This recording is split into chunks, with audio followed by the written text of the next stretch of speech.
Can science explain everything? As we've said many times, of course, it can't. And honestly, it shouldn't have to. Life's just better with a few mysteries hanging around. And some of the best ones come in the form of ancient artifacts left behind by people who clearly knew a thing or two, but weren't in a rush to tell us. These relics have kept their secrets for centuries or even thousands of years. And what you're about to see proves we're still nowhere close to figuring them out. Number 15. The Merneptah Stele. If you don't know, well, the Merneptah Stele is a black granite slab, carved over 3,200 years ago under Pharaoh Merneptah, who ruled ancient Egypt after Ramses II very badly. Most of the text boasts about military victories, particularly over Libya. But it's one short line in the middle of the inscription that draws the most attention, a possible reference to Israel. If the translation is accurate, it would be the earliest known mention of Israel outside religious texts. However, that interpretation isn't universally accepted. Ancient Egyptian writing often leaves space for alternative meanings, and scholars have debated for over a century whether the glyphs truly refer to the people of Israel or something entirely different. The stele was discovered by Flinders Petrie in 1896, and that one fragment of text has overshadowed the rest of the inscription ever since. It's not just about what it says, it's about what it implies. A single word buried in a field of triumphs might have changed how we trace the earliest footprints of a nation. It is just insane. Number 14. The Cucuteni Tripilia figurines. In 1981, archaeologists working near Trusciti in northeastern Romania uncovered clay figurines from the Cucuteni Tripilia culture, dating back over 6,000 years. These weren't generic idols, each was seated, with arms crossed and bodies marked by fine incised lines, looped, spiraled, and zigzagged across the skin. Some scholars believe these patterns represent tattoos, perhaps worn by the living people of their time. Others think they record social identity, status, clan, or role within the group. Douglas W. Bailey, an archaeologist at San Francisco State University, has argued that these markings may reflect early forms of body modification, not decorative motifs. What's compelling is that these figurines only appeared after ceramic techniques matured. The process of engraving pots may have made people more conscious of their own bodies as surfaces for marking. These seated figures may have been symbolic, ritualistic, or instructional, but none were made randomly. Their shapes and marks suggest that even before writing, people used skin and clay to tell stories too complex for speech alone. Number 13. The crystal hologram in the Roman ring. During restoration at the Grotta Ferrata necropolis near Rome, a gold ring surfaced that refused to stay ordinary. Found on the hand of a Roman woman named Abodia Quarta, the ring contained a bezel of rock crystal so finely worked that it magnified the image beneath it, a male bust sculpted in micro-relief. The carving isn't visible from every angle. It shifts with the light, giving the impression of a floating face locked beneath the surface. Some have called it a hologram, though no technology was involved. Just has meticulous, unbelievable skill. The ring was found in a sealed tomb that also held her husband, Titus Carvilius Gemellus, whose preserved body wore garlands and a ceremonial shroud. Her body likewise was wrapped in fine materials and wore a golden wig netted with thread. Together, the couple had been laid to rest with wealth and careful beauty. The ring now rests behind glass at the National Archaeological Museum of Palestrina. The face inside it still watches, still waiting to be named. Number 12. Tutankhamun sets. Empty chest. When archaeologists opened the untouched chest once believed to belong to Ankhesenamun, the wife of Tutankhamun, they expected something, anything, to be inside. Instead, the chest was completely empty. Not just missing contents, but entirely devoid of any trace that it had ever held something in the first place. There was no residue, no markings, no cloth, and not even the faintest hint of use. Yet, after more than 3,000 years, the scent of resin and aged wood still lingered inside. Found in perfect condition, the chest had sat quietly through millennia until a modern crew prepared it for a museum exhibit in Cairo in 2019. That's when they realized no one had ever opened it. They brought in experts, cameras, anticipation, and were left with nothing but questions and a hollow interior. It didn't dull the aura around it though. If anything, it deepened the mystery.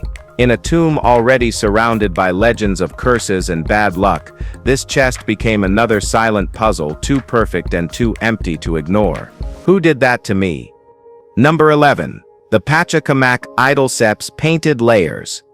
When archaeologists uncovered the wooden idol of Pachacamac near Lima, Peru, it raised more bigger questions than answers. Standing nearly 2 meters tall, the carved deity had been stained in a dark red pigment, once believed to be blood residue from ritual offerings. But in 2020, chemical analysis revealed something less sinister and far more surprising: red mercury-based cinnabar, imported from over 400 kilometers away in the Andes. The idol also carried traces of white pigment around the teeth and yellow on the headdress. It wasn't splashed with blood, it had been intentionally painted detailed by artisans who had access to rare materials and long-distance trade. The statue likely represented the god Pachacamac, a powerful oracular figure worshipped by Andean civilizations before and during the Inca expansion. Despite Spanish accounts of the temple's destruction, this idol survived, buried beneath collapsed structures and left undisturbed for centuries. What it once meant to the people who stood before it isn't written, but the paint still clings to its contours. Number 10. The Popol Vuh. The Popol Vuh stands as one of the last surviving testaments to the Mayan voice. A voice nearly silenced when the Spanish conquistadors set fire to centuries of indigenous knowledge. Thousands of manuscripts vanished in the flames, but this one manuscript made it through. Written in the 1500s and later preserved by a Dominican friar in 1701, the Popol Vuh preserves the mythology and history of the Quiche people of Guatemala. It tells of gods, heroic twins, and the Mayan origin of the world, passed down orally until someone decided to trap it on paper. The book's name means Book of the People, and it earns that title in every line. It's written in 2 columns, Quiche and Spanish, almost as if one eye looks to the past while the other tries to explain it to the future. In a world obsessed with certainty, the Popol Vuh remains defiantly mysterious, half poetry, half history, and entirely impossible to pin down with one meaning. Number 9. The Newark Holy Stones. In 1860, David Wyrick claimed to uncover a set of artifacts in Native American burial mounds near Newark, Ohio, items that would go on to stir one of archaeology's most controversial debates. The collection included a stone bowl, a small inscribed slab dubbed the Keystone, and a tablet known as the Decalogue. All bore Hebrew inscriptions, including phrases like Holy of Holies and even the 10 Commandments. Wyrick, already a vocal supporter of theories linking ancient Israelites to the Americas, conveniently discovered this supporting evidence just in time. Today, most scholars consider the stones an outright hoax. The style of Hebrew used is suspiciously modern, and the context in which the stones were found doesn't match the known practices of the Hopewell culture, which built the surrounding earthworks over 1,500 years ago. Whether Wyrick fabricated them or fell victim to someone else's trickery, these stones have become a case study in confirmation bias and a cautionary tale in how personal belief can distort historical truth. Number 8. The Tucson Artifacts. Back in 1924, Charles E. Menier and his family claimed to have stumbled upon a cache of lead artifacts near Picture Rocks, Arizona. Dubbed the Tucson or Silver Bell artifacts, the 31 items include crosses, swords, and other religious-looking objects, all supposedly dating to the 8th century. Some of the crosses bear inscriptions in Latin, albeit poorly written. The strangest object by far is a sword engraved with the image of a dinosaur, something that simply shouldn't exist in a relic from that era. The dinosaur alone would be enough to raise suspicion, but the combination of anachronistic writing, crude craftsmanship, and lack of contextual evidence has led most experts to call the whole thing a forgery. Despite this, a small group of believers insists the artifacts prove an early Judeo-Christian presence in North America. But even they can't explain why an 8th century religious settler would bother engraving a dinosaur onto a sword. Number 7. The Irish bog butter discovery. In 2016, farmer Jack Conway was cutting turf in County Meath, Ireland, when his spade struck something dense and solid. What he pulled up wasn't rock, it was a large, waxy mass packed in a wooden container. Experts later confirmed it was bog butter. Over 2,000 years old, these lumps of preserved dairy fat have turned up before across Irish boglands, often buried deliberately in wooden kegs or animal skins. Some think the butter was stored underground to keep it cool. Others believe it was an offering to ancient gods. The acidic, low-oxygen conditions of peat bogs slow decomposition to a crawl, allowing organic material to remain intact for centuries. This particular find weighed nearly 10 kilograms and still gave off a strong, unmistakable dairy smell. While technically still edible, few dare try it. Whatever its original purpose, preservation or devotion, it worked. The butter stayed buried untouched by weather, war, or time, until one accidental strike pulled it back into the daylight again. Number 6. The Durham Cathedral Gravedigger's Cest Bottle. During restoration at Durham Cathedral in 2013, workers uncovered something strange beneath an old flagstone, a glass bottle sealed tightly, with a handwritten note folded inside. The text was dated May 11, 1933, and signed by 3 men, Roll, W. Carter, and G. Yemen, who identified themselves only as grave diggers. No explanation, no context, just names and a sentence noting that a grave had been opened on that day. The note had been scribbled on the back of a paper advertisement for the Globe Theatre, oddly distant from its current location. Each name included a personal stone mason mark, the kind left by craftsmen to claim their work, making it feel intentional yet cryptic.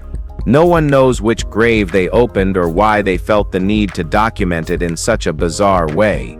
Was it a prank? The bottle wasn't hidden deeply, just tucked beneath the surface waiting for someone to find it. And nearly a century later, someone finally did. Number 5.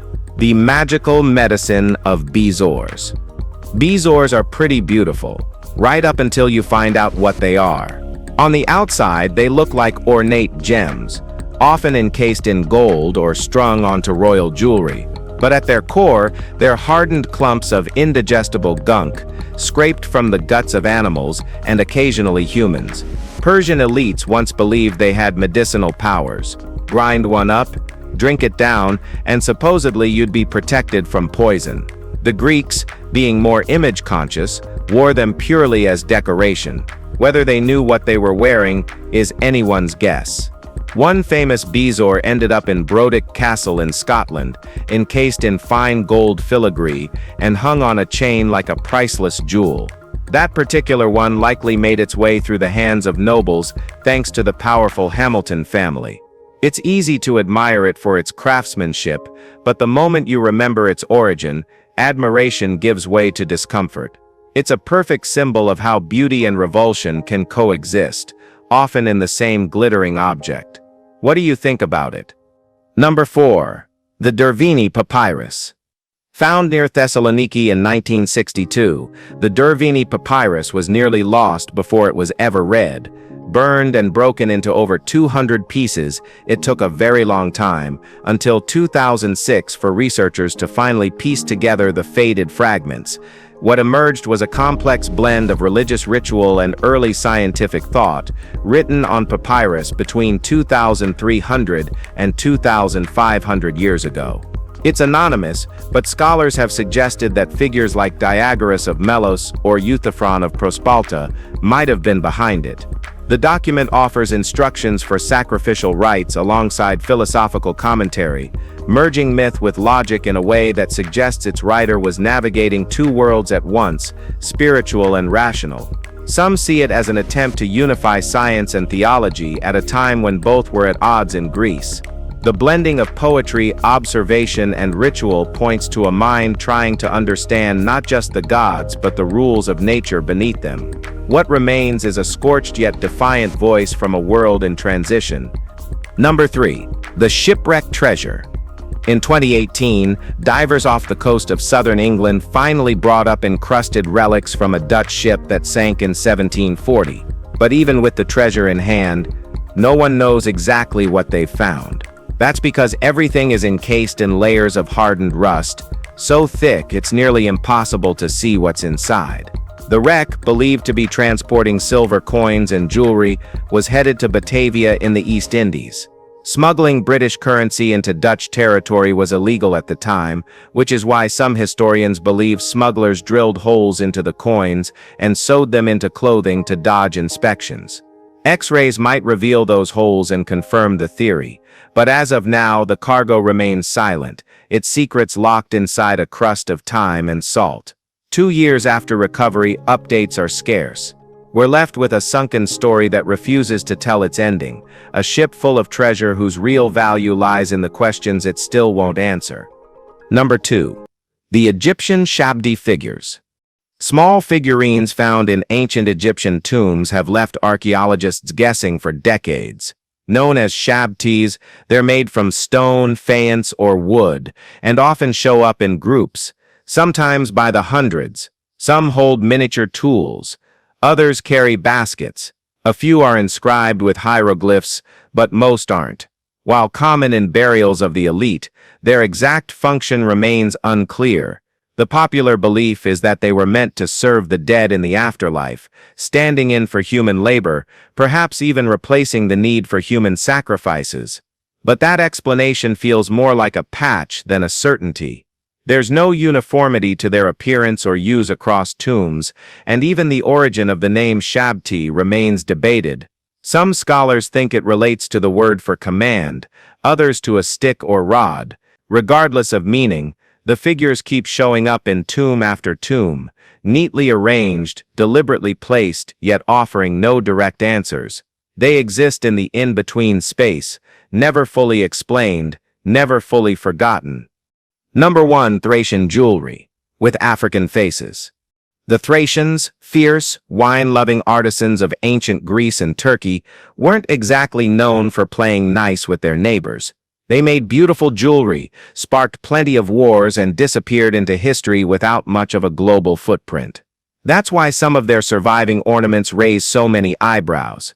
Several Thracian gold artifacts, including an elaborately detailed golden wheel, feature unmistakably African faces, broad features, textured hair, and stylized expressions not native to the region. So what's the deal? No known records suggest the Thracians ever had contact with Africa. Did they see Africans while passing through the Roman Empire? Were these pieces inspired by travelers or created from direct encounters? Nobody knows. These golden mysteries whisper of a past that wasn't as regionally isolated as we once assumed. They suggest connections, either literal or imaginative, that go far beyond conventional history books. For a culture often reduced to footnotes, the Thracians may have had a far broader awareness of the world than anyone ever gave them credit for. If you enjoyed this video, please like, share, and subscribe. Thanks for watching, and we'll see you very soon.